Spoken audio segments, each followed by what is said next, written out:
Hello, America, and to all of our listeners all over the world, you're listening to yet another installment of. Shit, let me do that again. I completely flubbed that one. All right. 3, 2, 1. Hello, America, and to all of our listeners all over the world, you're listening to another exciting episode of Let's Weekend. I'm your host and most, Brandon Perkins. Joining me as always is Chris Sologi, and Teresa Sammons is with us for another round. Say hi to the good people, guys. Hello. Hi. Yeah, so this episode is for February 14th, 2026.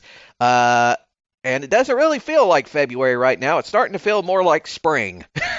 Mm-hmm. Sometimes here in the South, we get what we sometimes call false spring. Happens every so often. Because for those of you who hadn't been paying attention, we had basically gone through like 3 or 4 weekends straight of winter weather advisories. And it ended up getting snow twice this year, which is very unusual. Mostly if we get snow at all, especially where I live, we only get it once. But we managed to get it twice earlier this year. But it started warming up now, so it's we're kind of moving into March early, I guess. But anyway, among the things we will be discussing this week, we got more political news, including some more fallout from the Epstein files. We've also got a proof of citizenship law that was passed by the House GOP, but may or may not be dead in the water in the Senate. We don't know yet, but that's kind of what it's looking at. We also found out that one of the January 6th rioters that was pardoned by the president was convicted of something even worse this week. Yeah, we got that. And of course, we got our entertainment related news, including some teaser trailers, some business side of the news, including rights acquisitions, and the ongoing saga with people still trying to buy WB Discovery. We got all that and more on this week's episode of Let's Weekend. But before we start, as is tradition, as we always do, we start off talking about all of the things we've been doing up to this point this week. And it's also a tradition, we start with Chris. Chris, tell us what you've been doing this week. Yeah, we've been enjoying at least 2 days of nice weather here. Yeah. Had one day last week which was nice, but also a recipe for disaster because they had a lot of melting snow that then got turned into ice overnight. Mm-hmm. So like just walking out to my car on the lot here, I had to be very ginger walking around, or else I was going to be slipping on whole sheets of ice. Get to my car and go to work, so that was fun. But now we're in a point where it seems like it's going to be up in the 40s and maybe 50s for the next handful of days, so it'll be much more full tilt melting of snow, which is great. There's too much of it here, especially going around the city and seeing all the sidewalks and such that have been blocked off due to snow. So that should clear out so that people that, need to walk to get around are able to do so. Same for bus stops and all that kind of stuff. So that'll be nice. But yeah, for things I've been doing, I watched Predator Badlands on Disney Plus. That is out on there now. That was quite good. That's another Dan Trachtenberg Predator thing, and those have all been good so far. So that's good. It features a sort of runt of his litter, of one of the, I forget they call them, the Yutza, whose older brother is a kind of, sparring with him to train him to get through his rights. We have to go and kill a big beast of some kind to, get to manhood and join the clan proper. But he goes through the training, and then his father wants him the older brother, to kill the younger brother because he's just a weakling, and weakness is bad for the clan, kind of thing. So, the older brother refuses to kill him, ends up locking him in his ship, and the dad kills the older brother. Before he does that, he manages to activate the ship and send it off to the planet with a notoriously difficult to kill creature called the Callisk, I think.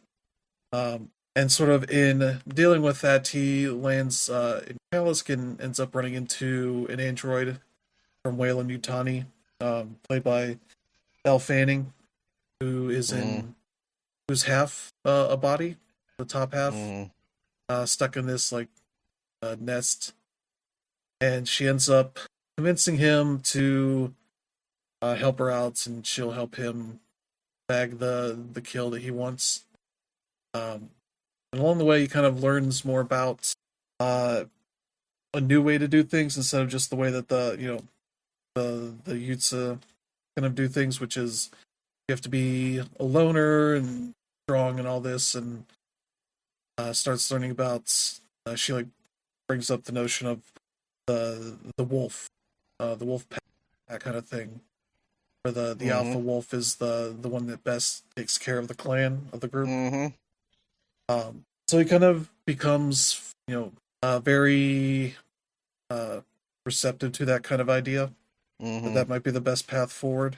And it kind of goes and progresses towards the synth group that was sent there by Whalen Yutani to capture the creature that he is supposed to kill. And all that, and various things happens. It's got some good bits of humor and all that. They find a weird little monkey creature that becomes their buddy that they name Bud, and ends up being a pretty fun time. Something that you maybe didn't need to know about, or we didn't really need more exploration of this part of the Predator thing. But it was a fun time though. Let's see. I've been continuing to watch Schitt's Creek.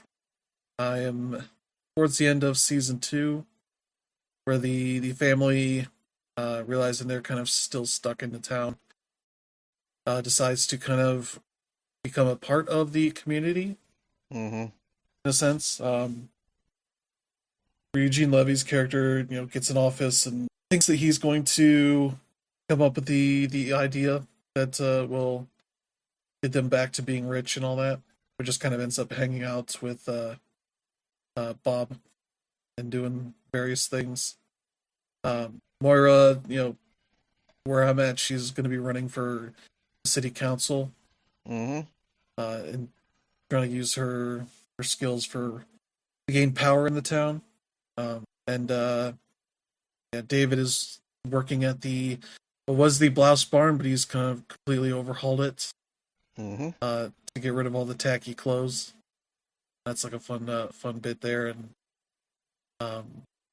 Alexis is just broken up with the two men that she most had an attraction to, and dealing with being single. So, fun time. A lot of good bits here. But yeah, that's been fun. I also watched the first season of Fallout. They put that on YouTube. So I watched that, and that was pretty good. The story kind of felt pretty predictable at a certain point, because they talk early on about how the governments don't have the power the companies running the vaults do. And so it's like when they get to that point of revealing what all is going on, it's like, yeah, I figured something like this was going on. And the nature of what the other vaults were doing. So yeah, not too surprising, but still pretty good. That's been pretty much what I've been watching. Though I did watch Best in Show, which is really fun. Especially Fred Willard doing the commentary, and asking the guy that knows everything about the dog show stuff, and he's asking the dumbest fucking question. It's great. And that's all fun. And yeah, the whole thing with the best scene is probably the one where the one dog starts freaking out, and her owners are just being like, "Go get the toy! Go get the toy! Where the fuck is the toy?" run and get Busy Bee. Run, run. She can't find it anywhere. Starts freaking out herself, so... and you're that's like really so fun. glad they don't have kids. Yeah. They got rid of the dog and were much happier at the end. And I also watched Waiting for Guffman, which was really fun as well. Has less of the whole huge cast, but does have Fred Willard and Eugene Levy and Catherine O'Hara that do a really good job in that, where they're basically working on a play for the 150th anniversary of the town's founding, which was founded by people that were looking for California but gave up where they were at in Missouri. So that was a fun time. But yeah, that's been pretty much what I've been watching. Been playing more Fallout 4. I had the weird quest that kept breaking sort itself out because I just randomly leaving the house in Diamond City. The lady just showed up and is like, "Oh, here's this picture to figure out what'll happen with this heist thing." I was like, "Oh," and nothing broke. And I was like, "All right, well, that worked out." And I basically just took it to the one guy and sold it for a few hundred credits or caps and moved on. So I was like, I don't really care about dealing with this whole thing. Yeah. But yeah, I've been going around and dealing with various other things. I found the vault that I think is one of the DLCs. You get the vault that you can essentially do the Fallout 4 version of Fallout Shelter. You can build that out and all that. And I just went in and killed all the ghouls that were in it, kind of thing, and just didn't do anything in there because I just didn't really care about doing that stuff yet. But yeah, that's one whole thing. But yeah, that's been pretty much what I've been doing. So how about you, Teresa? Yeah, Teresa, what about you? Well, I've been watching a little bit of TV too, and picked up a movie that we had been meaning to see. Waiting for Guffman is still on my list. I've been meaning to watch that for like a couple of years, but we didn't, or we haven't yet. But we did pick up Repo Man and watch that, and that was definitely different than what I usually watch. It was interesting, that's for sure. Very, very young Emilio Estevez. Kind of like probably straight out of high school or something. And he stumbles into becoming a repo man, and it just it kind of goes a little bit off the rails too. It's not all based in reality. Just to say that without giving it away. But it's a fun time for an old movie, which I mean, I guess it is kind of old at this point, but yeah. We've been watching through the Orville. We're 2 seasons behind, I believe. So we got more to catch up with there. And I did do the first episode of season 2 of Has Been, so I've got it all set up and interested in seeing how this goes along.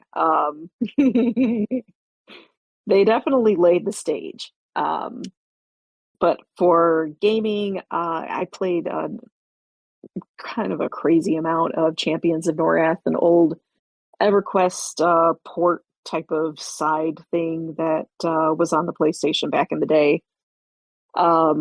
Played that and remembered, like cord culture, I guess. Somebody tripped over the cord as I was saving at a checkpoint. And I was a little concerned that perhaps it wasn't going to, but it did. It was okay.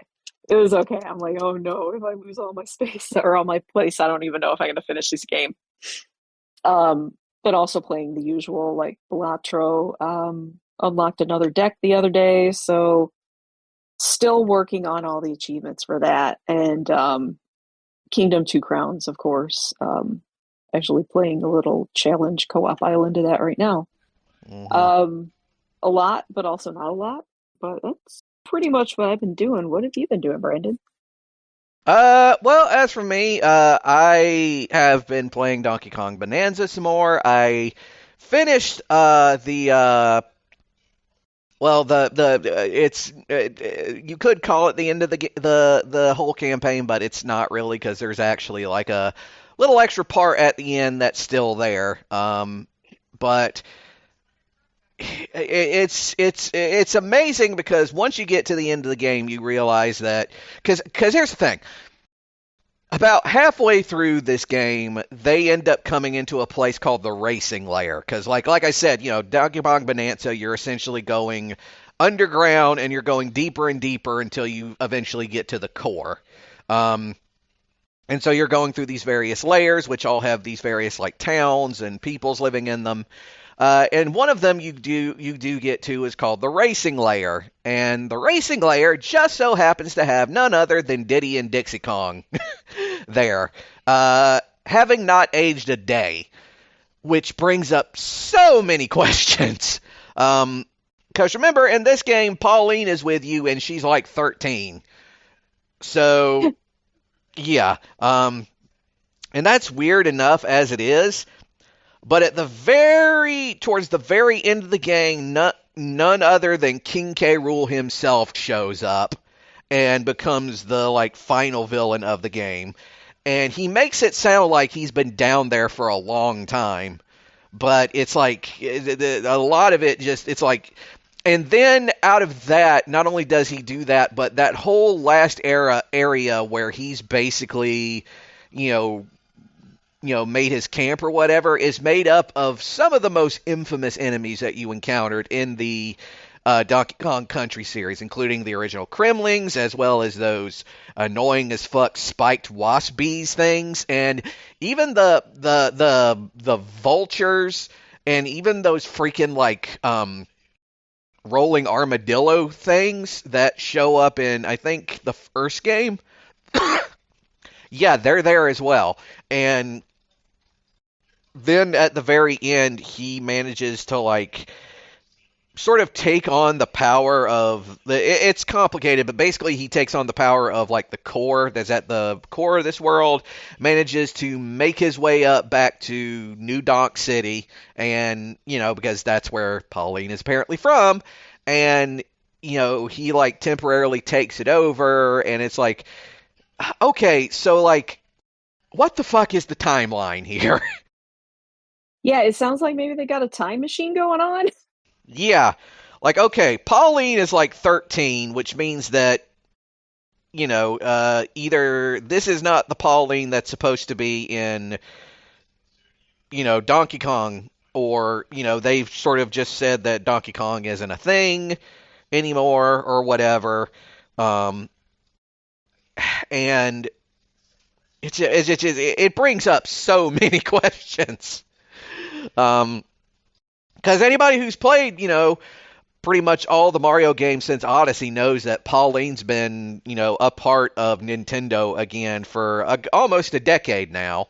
And she's even in the Super Mario Brothers movie, however briefly. And yeah, it's like, is this the same Pauline? Is this supposed to be a different Pauline? It just, should we just accept the fact that there is no timeline in Nintendo world, and it really is just Miyamoto's whole thing of them being actors on a stage? Yeah. None of this shit makes any sense, is what I'm saying. But yeah, so I'm playing that. I'm also playing, I'm also still playing Splatoon 3 online. Nothing really new to talk about there. But I also finally got around to purchasing and playing Trails Beyond the Horizon. I haven't played it as much this week because I've been wanting to get through Donkey Kong Bonanza, so I can, move back over to Mio so I can finish playing that for review. But Trails Beyond the Horizon, still a damn, it's a Trails game, and we all stand the Trails series here, so it's still really fun, and I'm loving it. I love being back in that universe for another 60, 70-hour game experience.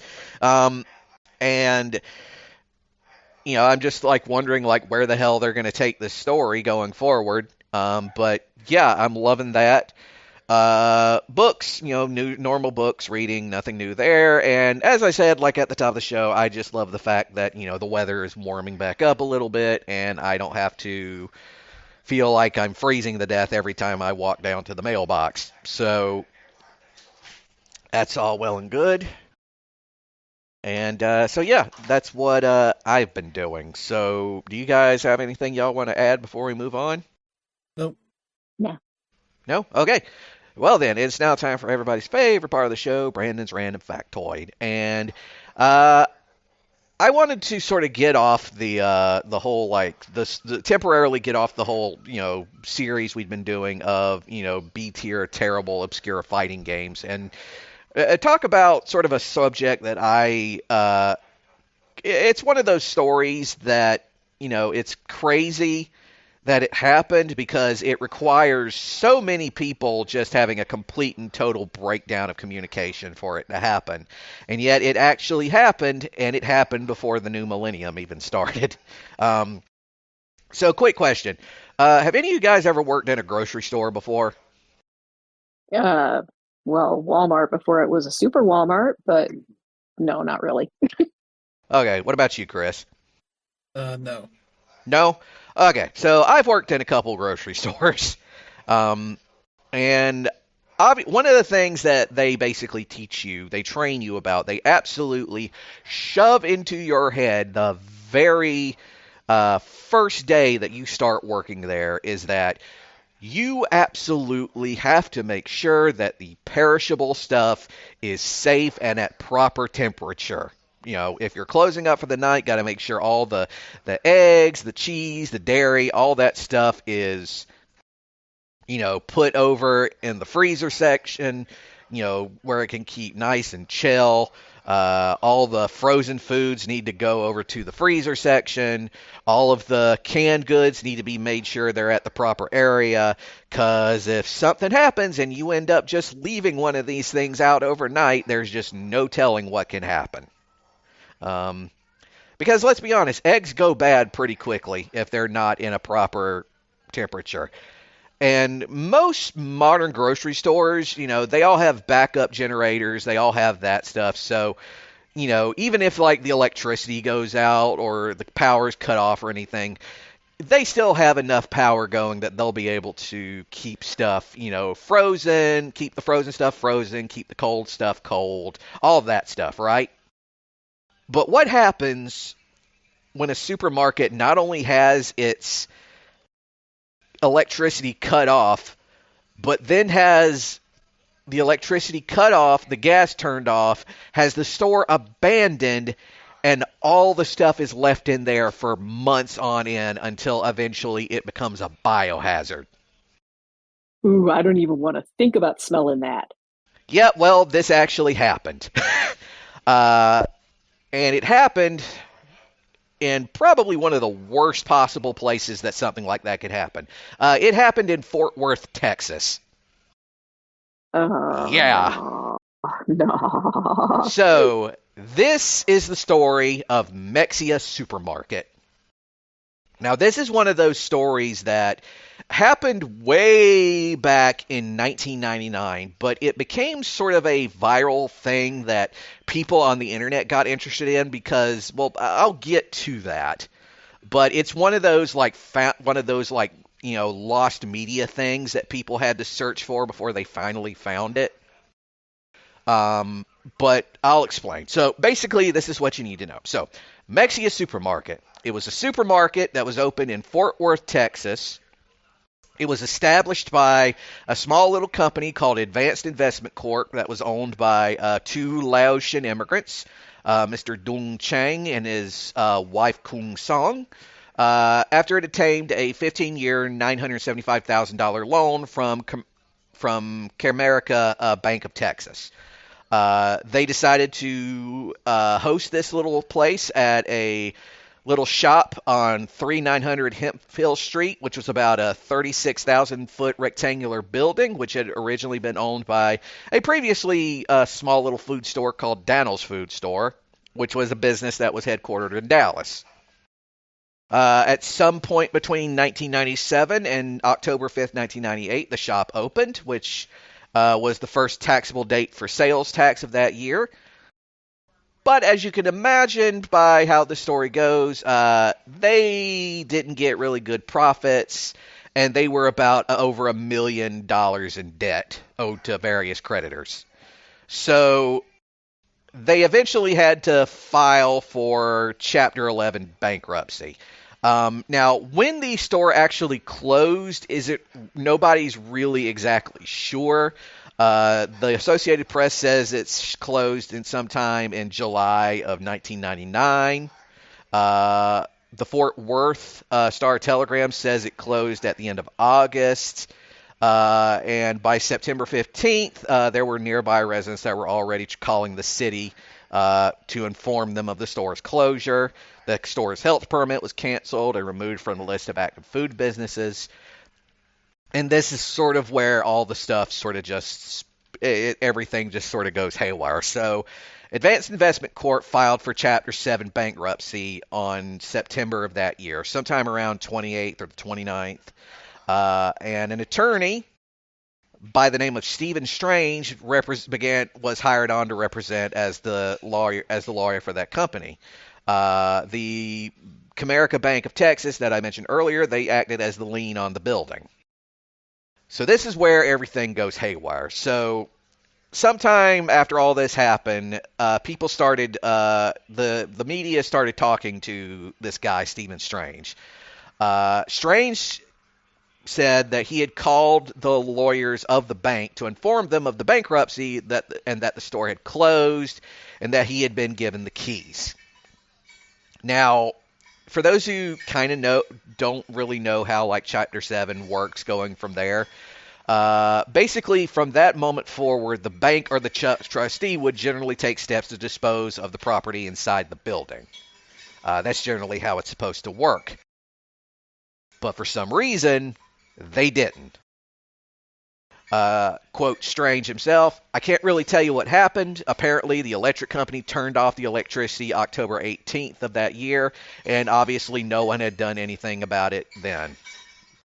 Now, exactly when the power was turned off, again, still kind of up in the air. Some say it could have been as later as November 13th, or it could have been even 60 to 90 days before that. The director for Fort Worth's Department of Environmental Management actually said as much. He said, quote, about 60 to 90 days ago, the guy flipped the breaker, locked the doors, and walked away. And after that comes just a complete breakdown in communication. Because generally what happens is like when a grocery store like this declares bankruptcy and ownership goes to a trustee or whatever, they're supposed to get people to go in, take out all the remaining food products that are in there that are perishable, and then usually they will like donate it to like a food bank or something like that, or they'll just have it destroyed. That didn't happen. So instead, every product that remained in the shop, and this was basically like all of the stock that they had in the building, started rotting. And that started attracting the flies, the cockroaches, the rats. And then on October 20th, the residents began to complain of a foul odor. One individual told the Dallas Morning News that I got a headache just from walking past it. There was a housekeeper at the nearby Texas Christian University, which was quoted as saying, it's strong, especially when the wind is blowing. I told my husband several times that something smelled awful, something smelled like dead animals. Then one day I walked over there and there were flies all over it. It was gross. So finally, on October 27th, the city discovered that the property was in bankruptcy and had been transferred to a trustee. The bank told the city they had hired a contractor to assess the store and began cleaning by November 2nd, when the contractor, a Plus Budget Movers, A-plus budget movers, sorry, arrived at the store. It became clear the company was just not qualified to handle the situation.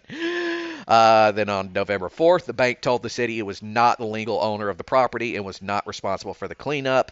More than a week later, the health department declared the store a health hazard, and the city began preparing to clean it up. And this is the part where it starts to become sort of a viral story, because then the media stepped in, the local media, and they actually filmed several days of the cleanup process. And I want you to understand what it was like when they finally came to look at this thing, because the parking lot of this shop, of this place, was filled with dead rats, dead roaches, dead stray cats that had shown up, just littering the place. Oh. And when they looked at the windows, because like a normal, pretty much like any normal grocery store, it's got clear glass windows, or plastic whatever windows. It was covered in a swarm of flies on the inside. God, everything about this is terrible. Oh yeah. And the thing was, the situation was so drastic that they basically had to take several precautions in order to ensure a safe environment before they could even go into that thing. So I told you about the guy who was the head of environmental management. He was quoted as saying, "We have flies, rats, and other things living in it. It's not so much the animals, but the potential diseases they carried." He later said, "I've been in this business for 14 years. This is the first I've ever heard of this. You think of what has been there for 90 days. Produce, dairy, meats. It's kind of hard to comprehend." So over that weekend, they had to fumigate the building, which, I mean, that's obvious. And then the schedule to begin cleanup began November 15th. However, it was then postponed until the following day to collect federally required indoor air samples for analysis and to ensure worker safety. Because, again, not only, even though they had fumigated this place, you're still talking about a place that had rotting produce and dairy stuff in that thing for just so long. And on top of that, there's also just the sheer volume of chemicals they used during fumigation, because that place was basically a gas bomb in building form. So they did some analyses. They found out some of the stuff that was festering in that store. Probably the most prominent was E. coli, obviously. The spokesperson for the city, Pat Sfacina, said E. coli was abundant, active, and growing when workers first entered the building. That day, an environmental management specialist also detected dangerous gases and low levels of oxygen inside the store. So we're not just talking about, stink. We're talking about poisonous air, basically. Gosh. Yeah, and very low levels of oxygen, which meant even if you could deal with the smell, you couldn't breathe in there. So the workers actually had to go in there with hazmat suits, complete with air filtration systems. And they had to be decontaminated every time they stepped out of the building. That is probably the worst any kind of cleanup that has ever existed. Yeah, and remember, this is all in the middle of Fort Worth, Texas. So, we're talking the Southwest here. And granted, it's October and November, it's in the fall, but even in the autumn, it can get pretty hot and humid down there. So, anyway, so yeah, they had to go in there. They had to use loaders and shovels to collect all the rotten food and any liquid material from the store, which they then transferred to large sealed trash containers. Fortunately, and this is good, and this was the good news, most of the perishable items had been packaged in plastic or other packaging, so it wasn't. There wasn't they had to truck out rotted produce or whatever. All of it was still packaged, so it made the cleanup a bit easier to deal with, Granted, there probably was some leakage involved too, but yeah. And fortunately, there were no cuts of meat that were left hanging either. So that's also good. By the end of November, all food products were removed from the building, and the end of cleanup was scheduled for November 26th. Unfortunately, sanitation of the building wasn't completed until November 30th. The initial cost of the cleanup was estimated to be around $10,000. Yeah, it wasn't $10,000 by the end of that. It was very quickly surpassed. Supposedly, cost that they were accruing was like $5,000 to $8,000 a day. Nobody knows who footed the cleanup bill. The city, apparently someone did eventually, but the city has never like made that public knowledge. There were salvageable stuff in the place that was still managed people to get. They did manage to get like soda machines and some cash registers. But as you can imagine, none of the food was recoverable, not even the canned goods. In fact, Sfacina, the woman who was spokesperson for the city, said those canned goods were covered in bacteria. Even if we went in there, got through the cleanup process, there is no way they could sanitize them and guarantee someone wouldn't get sick. Eventually, there was a meeting that the city held in December of that year, and the property was finally, left vacant. Eventually, another supermarket chain came in and bought it, called Terry's Mart. They left after a few years. Then eventually, another group called Cross Family Trust came in, and eventually, it was bought by a Family Dollar. And then again, it became a Dollar General. Then the Dollar General closed in late 2025. So as of anybody knows, as far as anybody knows, it's currently vacant right now. So you're thinking like, okay, so how did this thing become like a viral thing on the internet? Well, in January of 2010, there was this show that was on the History Channel called Life After People. And essentially what it was, it's like, what happened if, if at some point the human race just disappeared? What would happen to like all the buildings, the cities, the structures, as, nature or whatever slowly sort of reclaimed it, what would happen? And they featured what happened to the Mexia supermarket on one of those episodes as an example of like, this is what happens when like a property with all this stuff in it is just abandoned. And essentially, because that whole episode, like, it was based around the idea of like, what would happen to humanity's food supply if humanity just disappeared.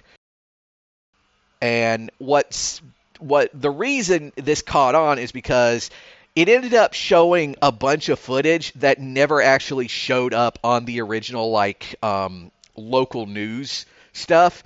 There had been, like, hours of footage that they had actually filmed for it, and they only used, like, 75 seconds of it. So as sort of the story of this sort of made the rounds of the internet, people started to want to know, like, where is the rest of this footage? And it was considered like lost media for many, many decades until they finally managed to sort of show more of it for this episode. And then finally, back in 2025, about the middle of last year, they finally found more B-roll and newsreel of this, and it shows like footage of them in the hazmat suits, carrying out like pallets of all this rotten stuff gone bad, of them having to go through like decontamination every time they go in and out, of people just talking about just the sheer awfulness of the whole situation. And to sort of put a little bow on the end of this story, you're probably wondering, what happened to the original owners? Well, after their company declared bankruptcy, they decided screw it, and they moved back to Laos, and they haven't been heard from since. Huh. And that has been yet another installment of Brandon's Random Factoid. Yeah. um, if you're like curious and you want to like know more about this, there's a bunch of there's like a bunch of cleanup footage of that's been like distributed all over YouTube that'll show you like what this place looked like when they finally were able to go into it. Uh, Oh, I yeah, kind of want to it's see that.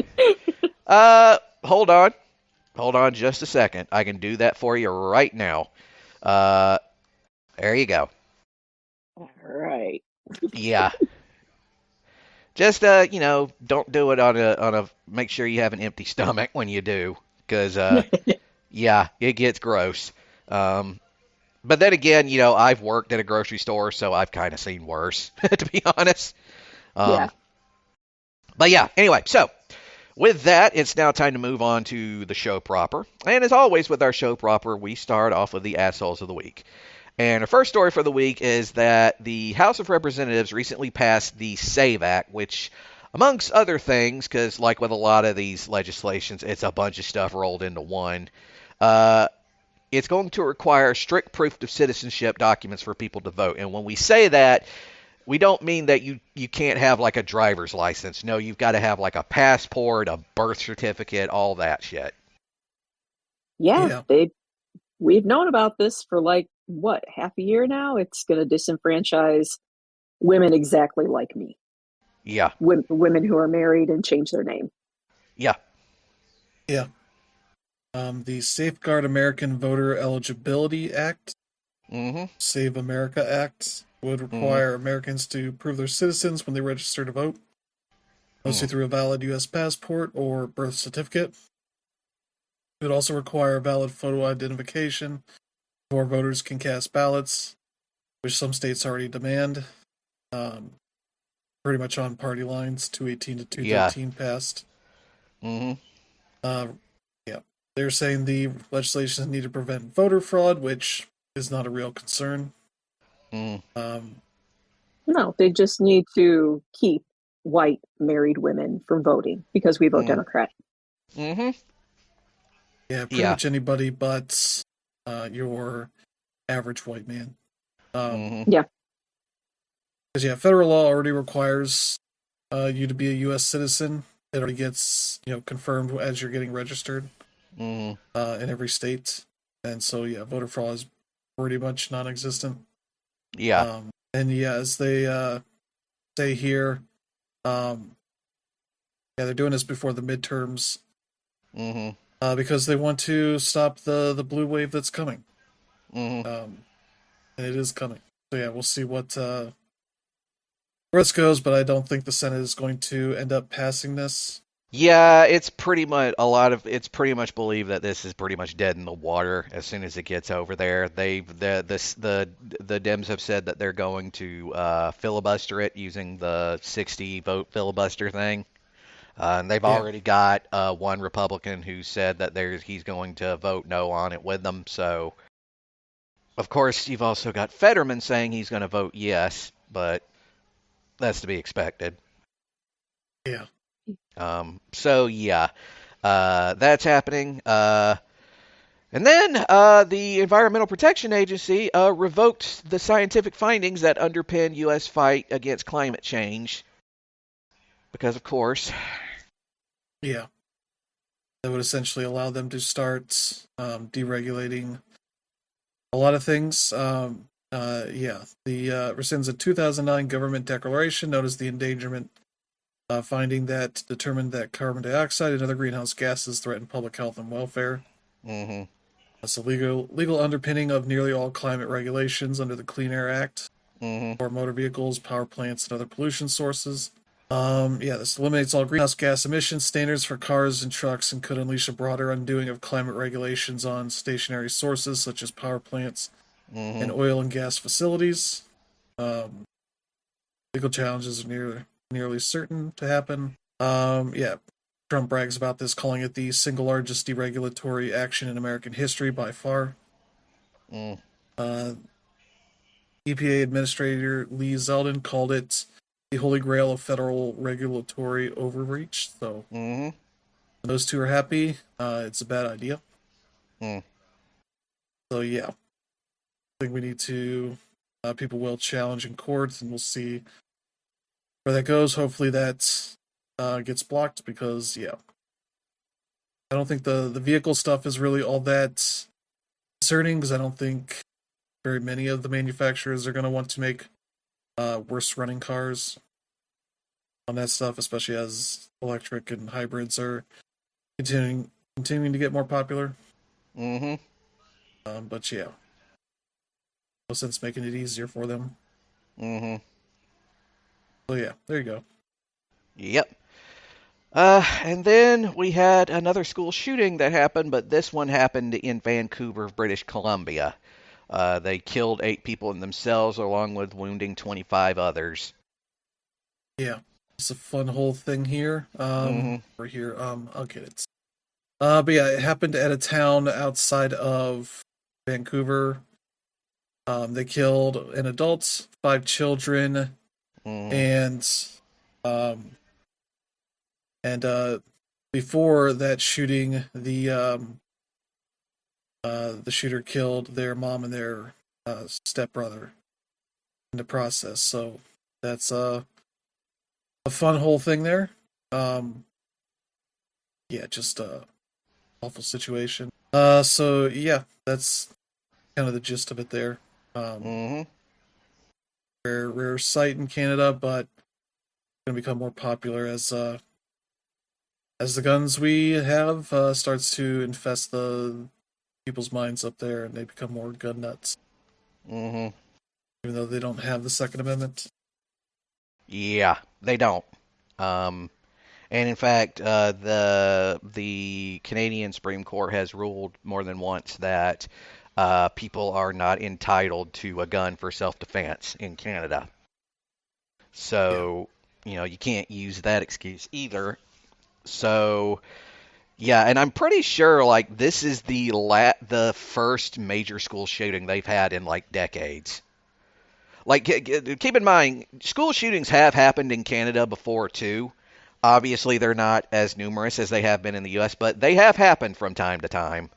And I think if I'm looking at it, this might be one of the ones with the higher body count, because usually they tend to end up being around 4 or 5 people. But what's especially weird is like all of the, and frankly, this is 100% because they should have done. It's like, yeah, we're not naming the suspect because they're underage and everything. Yeah. As they should. But apparently a kid who's had prior mental health calls issues. to their home. It's also a girl, so that's also a rare thing too.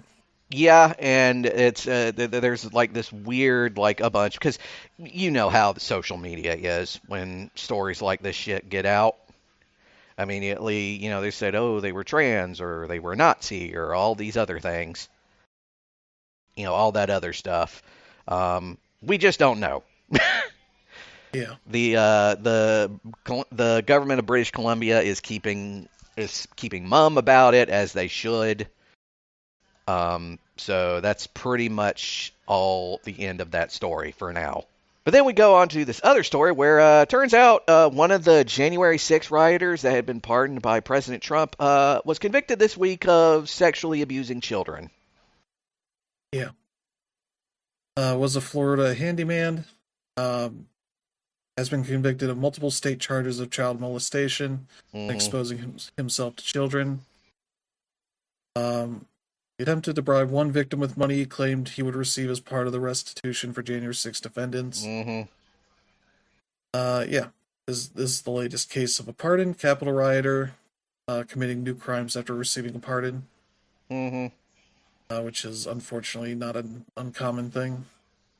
Yeah. They found him guilty of 5 charges, including molesting a child under 12 and another under 16, as well as lewd and lascivious exhibition. He's acquitted of 1 charge of sending sexual material to a child. So yeah, they're going to ask for up to life in prison. So sentence next month. So we'll see where that goes. But yeah, Not great. Always bringing their best and their finest, aren't they? Yeah. And then we've got this little story. The top lawyer for Goldman Sachs is resigning because turns out he had very close ties to Jeffrey Epstein. Well, she. Well, she. Kathy Rumler, top lawyer at Goldman Sachs and former White House counsel to President Barack Obama, resigned on Thursday after emails between her and Jeffrey Epstein showed a close relationship where she described him as an older brother and downplayed his sex crimes. Which, yeah, makes sense. And she's also stepping down as chief legal officer and general counsel of Goldman Sachs as of June 30th. But yeah, she repeatedly tried to distance herself from the emails and other correspondence. It had been defined that she would not resign from Goldman's top legal post she's held since 2020. She's called him a monster in recent statements. She had a much different relationship with him before he was arrested a second time for sex crimes in 2019. Called him Uncle Jeffrey in emails. That she adored him. So makes sense. Yeah. Ooh. Ew. And then finally, the news was put out that ICE wants to spend over $38 million on warehouses around the country to turn into detention centers. Oh, sorry. Billion. Not 38 million, 38 billion. For the record, the pushback on this is coming from pretty much all sides. Yeah. The local jurisdictions don't want to give up land to the federal government without any sort of notice, because they are trying to buy these things kind of just on the down low. And I wouldn't be surprised if they are downplaying who is buying them, buying these warehouses and such they're trying to acquire. The Republican New Hampshire Governor Kelly Ayotte posted the document online amid tensions over ICE's plans to convert a warehouse in Merrimack into a 500-bed processing center. ICE plans 16 regional processing centers with a population of 1,000 to 1,500 detainees, whose stays would average 3 to 7 days. Another 8 large-scale detention centers will be capable of housing 7,000 to 10,000 detainees for periods averaging less than 60 days. The documents also refer to the acquisition of 10 existing turnkey facilities. Plans call for all of them to be up and running by November, as immigration officials roll out a massive $45 billion expansion of detention facilities financed by Trump's recent tax-cutting law. This is really awful to see. They also mention non-traditional facilities. Comes as ICE has quietly bought at least 7 warehouses, some larger than 1 million square feet, the past few weeks in Arizona, Georgia, Maryland, Pennsylvania, and Texas. 6 cities scuttled warehouse purchases when buyers decided not to sell under pressure from activists. Several other deals in places like New York are imminent, however. So they're just trying to buy up as much of these things as they can. And people shouldn't live in warehouses. People should live in homes. But the people that they don't consider to be American enough are going to be the people who live in these warehouses. Well, they're essentially building makeshift jails. Yeah, they're concentration camps. There's everything that they put in there, including the incinerators that they have planned. I mean, there's just no good that's going to come from this, which we all know. I mean, we're preaching to the choir here. And some of these locations, I assume, have laws against this kind of stuff, especially without any sort of prior notice. Because buying up this kind of property and then converting it into something completely different, generally not great. There's a thing called zoning. There for a reason. Maybe bureaucracy will save us. What's left of it. Yeah. But it's not all terrible, because we do have some heroes of the week to discuss. One is an Olympian, a Ukrainian Olympian, who was sadly disqualified for having images of the war dead on his helmet, because there's that whole war that's still going on. Yeah. This Vladislav Haraskevich was Mm-hmm. going to partake in the skeleton men's competition, but had been disqualified because he insisted on wearing a helmet painted with the faces of Ukrainian athletes killed by Russia since the full-scale invasion in Mm-hmm. 2022. He said on social media he believes the IOC was unfair in its ruling Monday that the memorial helmet violates a ban on political speech during the games. But yeah, this has been kind of the Olympics of political speech, as a lot Mm-hmm. of American athletes have been speaking out against what ICE has been doing, Mm. the Trump government as well, to which Trump complains constantly about them, hating their country, and it's like, no, they're doing much more for their country than you've done. Mm-hmm. Here it's Because like, that's a tradition for the mm-hmm. Olympics. Yeah. And the other story, because Senate Democrats have blocked two Republican-backed measures to keep them open, the Department of Homeland Security has shut down. Yeah. ICE is still going because they have their own funding that is going to last them quite a while. Mm-hmm. But this stops the DHS from operating for the time being. Mm-hmm. So yeah, let's see. The Secret Service, the FEMA, Federal Mm-hmm. Emergency Management Agency, are impacted. Let's see what else is stopping. I believe the let's see, ICE and CBP, Customs and Border Protection will mostly continue unabated. The TSA will be Mm-hmm. affected, though I assume people are just going to be asked to keep working and they'll get back Mm-hmm. pay whenever that gets decided upon. Mm-hmm. The vast majority of employees at the Secret Service and U.S. Coast Guard will continue their work, so they could miss a paycheck depending on the shutdown's length. Mm-hmm. FEMA, the shutdown will disrupt the agency's ability to reimburse states for disaster relief costs, Mm-hmm. which, as far as I've heard, has not been exactly doing that much lately anyway. Mm-hmm. Because I think even places like North Carolina are still waiting on funds and all that. So, yeah. Essentially, they want to put more limits on ICE. There's a list that Schumer has posted about this and has good Mm-hmm. stuff there. Um, Yeah. sure, the GOP will not want to implement, but if they want to keep their Gestapo going, they'll have to figure something out. Yeah. Yeah. So, with that, we now move on from the show proper to the proper show proper. And our first main story for the night is that a judge has stepped in and is temporarily blocking the Pentagon from taking action against Senator Mark Kelly, who was, of course, involved in that video that was educating soldiers about illegal orders.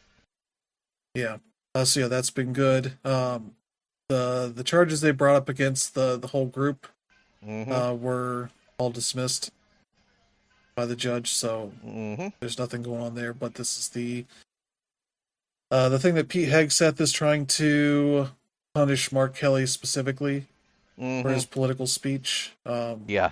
They moved to formally censure him for participating in the video where he and other Democratic lawmakers that were in the military that they can refuse illegal orders if they're asked to do something illegal. So yeah, he's trying to Like demote literally him and remind reduce them. his retirement pay. So Yeah. Yeah. And the only thing he was doing was legitimately repeating what the code is for the military.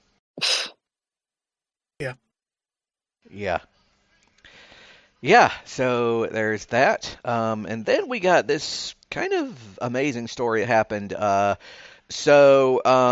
When there was a primary for a Democratic nomination for a House seat that had been vacated by the governor of New Jersey, and it ended in a hell of an upset because it ended up being won by Bernie Sanders' former political director.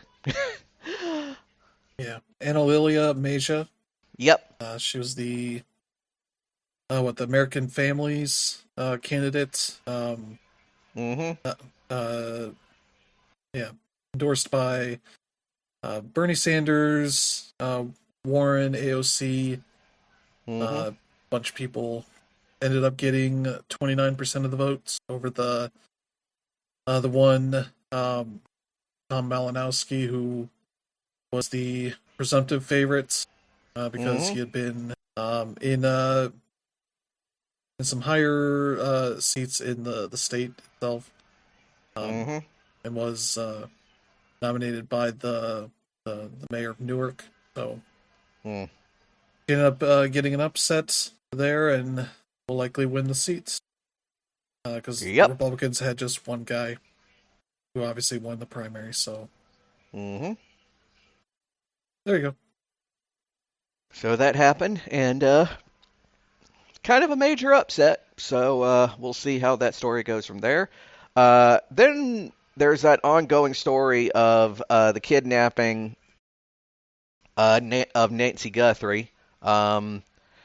And this week, the FBI released some info on the suspect that kidnapped her and increased the reward for more info. Among the things they released is the security cam footage that seems to show the individual that showed up all masked with like a gun and everything. Yeah, just a dude, fully covered head to toe, with a gun holster right above his dick. I don't know why it's right there, but okay.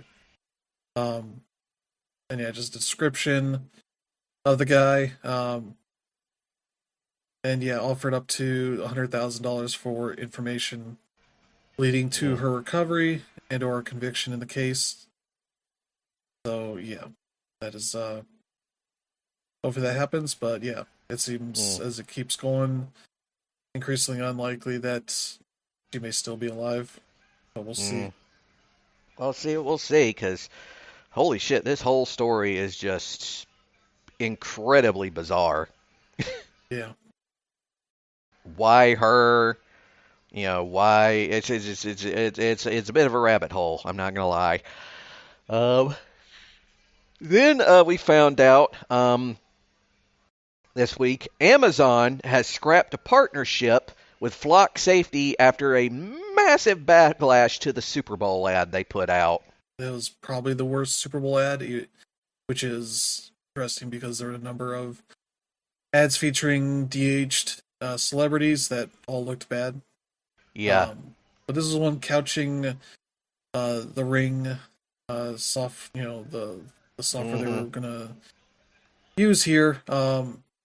It's like, oh, there's 1 million lost dogs that happen every year in the U.S. and they would use this surveillance tech they have with Flock Safety, where they would be able to use the feed from your camera, doorbell camera, to search for dogs, and like, oh, we could get rescue one dog a day, and it's like 365 dogs is way less than 1 million. No, it's like 0.2% of missing dogs, and they're just trying to manipulate people's emotions in order to trick them into giving away more privacy. And it's like, literally, I saw in Blue Sky training Batman technology to realize this is the thing from The Dark Knight, where Bruce is so hell-bent on finding the Joker that he's having everybody's phones being used against them to spy and try to find out where the Joker is at. To which, Morgan Freeman's character is like, I'll do this the one time, but I'm resigning after this. Kind of thing. And it's like, yeah, especially with all that's going on with ICE, like this mass surveillance tech that you have no ability to opt out of or opt into. It's just automatic, and so yeah. But this doesn't mean they're not going to be able to do anything like that. It's just this particular partnership has been terminated, and I'm sure other companies will happily flock to this and provide something that's, does essentially the same thing. Because ICE already has access to some of this kind of tech.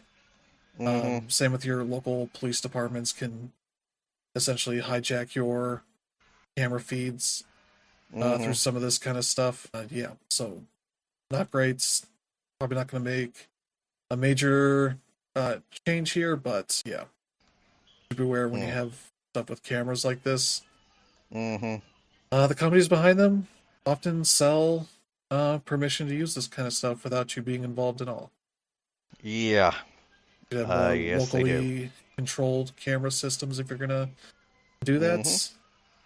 especially all these that Yeah. are relying on cloud storage. Oh, definitely. And then we also found out that going over at the Winter Olympics, because those are going on, the medals seem to be rather of poor quality this year because many of them just keep getting detached from the ribbons.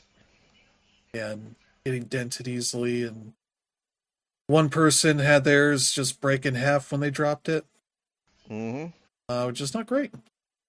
They're supposed to be, at least a solid metal Yeah.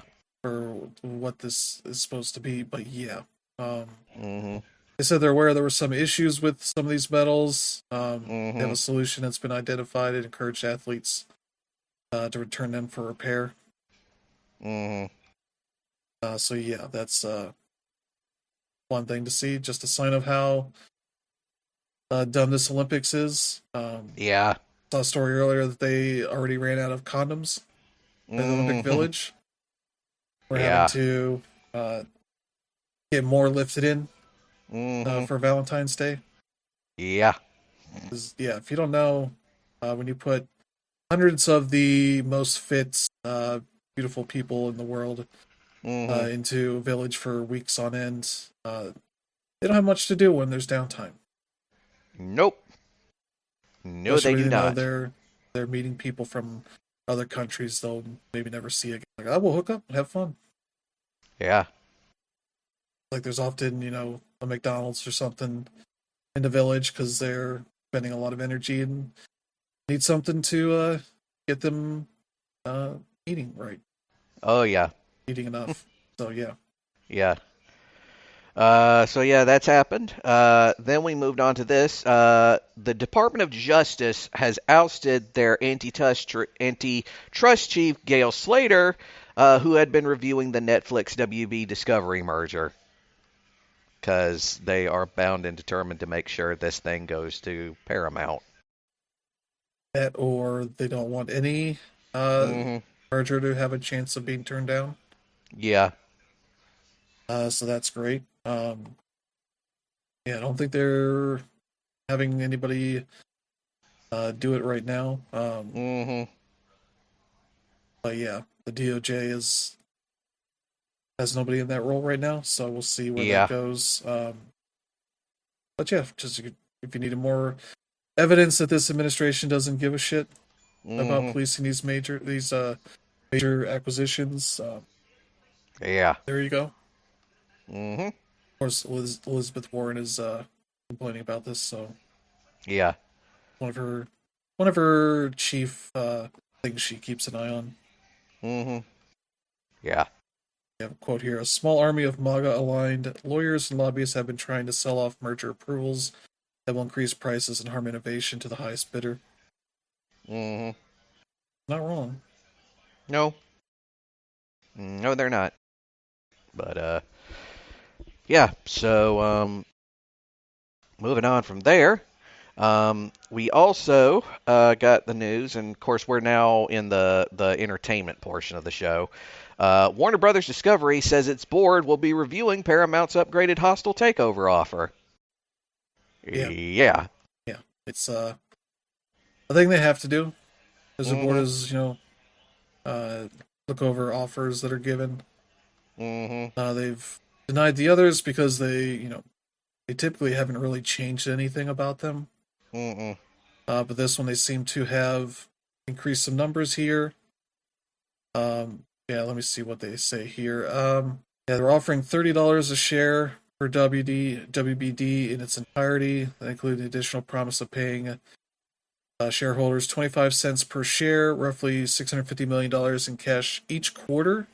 For every Mhm. quarter, the proposed Paramount acquisition of Warner Brothers Discovery is not closed. Mhm. Caveat being this is after the end of the year.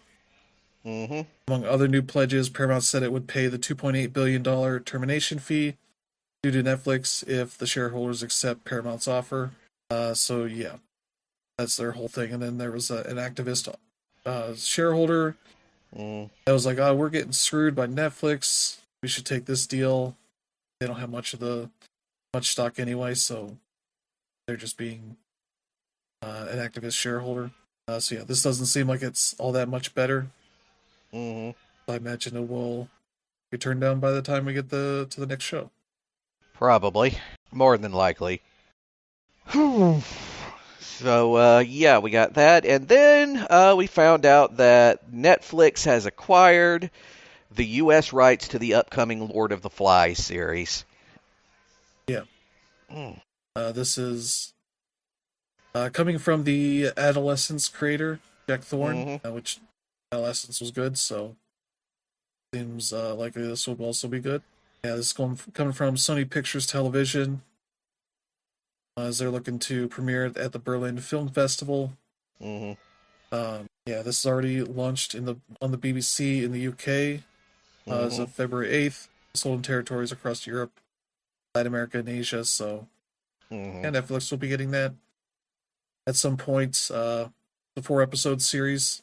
So yeah, be good to see. Yeah. Oh boy. Yeah. And then we got some teasers here. We got a teaser trailer for season 2 of Netflix's live-action One Piece adaptation. Yeah, which is looking really good. Yeah. We also got a look at Tony Chopper. And, and they got the One Piece tradition of they're in a new arc, so everybody's got new outfits for a while. Dealing with the Baroque Works agents. Yeah. And they got the good bit of that wacky hair in there. Especially with base number 3. With that whole thing where the hair is in the shape of the 3. So yeah, this looks like it should be really good. That starts March 10th, so only a matter of weeks away. Oh yeah, just mere weeks away. And it looks good, no doubt about it. And last but not least, we got a teaser trailer for Spider Noir, starring Nick Cage. Yeah, he's reprising his role as Spider-Man Noir. Let's see, this is on Amazon Prime, May 27th. He kind of goes through the whole spiel of how he became the Spider-Man in this universe. For whatever reason, they're doing a authentic black and white version and a true hue full color version of this. You can watch it in 2 different versions, and I don't know why you wouldn't watch the black and white one. I mean, that's the whole point. It's supposed to be like an old-timey show. Hey, if you're lame, watch the color version. Otherwise, watch the black and white. Because I was watching that Spider-Verse movie. I was like, damn, need more of Nick Cage in this, and then this shows up. That looks like that'd be fun. Yeah. So yeah, that is the last story for the night, and I do believe we have got ourselves a show, folks. Yes, we do. We have got ourselves a show. So I would like to remind all of our listeners, you got a question, comment, or something you want us to read on the air, you can get in contact with us at letsweekenders@gmail.com. That's letsweekenders@gmail.com. We got a link for you in the show notes. Also, on top of Apple Podcasts, you can catch our little bit of unscripted shenanigans at TuneIn, RSS, or, well, pretty much any kind of podcast aggregator you can think of. And if we're not on there, just give it a few minutes. We will, eventually. Because at this point, the entire internet is interconnected, and this shit just kind of flows around like herpes. So, yeah. We're going to go ahead and wind it down here. Thank you once again, Chris and Teresa, for joining me on this little endeavor. All of you who are out there listening, whether you're a new listener or someone who's been with us since our first show, if you are liking what you're hearing, what's the sound of my voice and whatnot, please do not hesitate to share us with your friends, your family, your casual acquaintances, your mortal enemies, and everyone in between, because they may hate you, but there's a good 50-50 chance they'll end up liking us, and that sounds like a beat we can all dance to. So yeah, we're going to go ahead and end it here. Thank you once again for listening. We will see you all next week, and it's going to I have a feeling 2026 is going to be an insane year. Good night, everybody.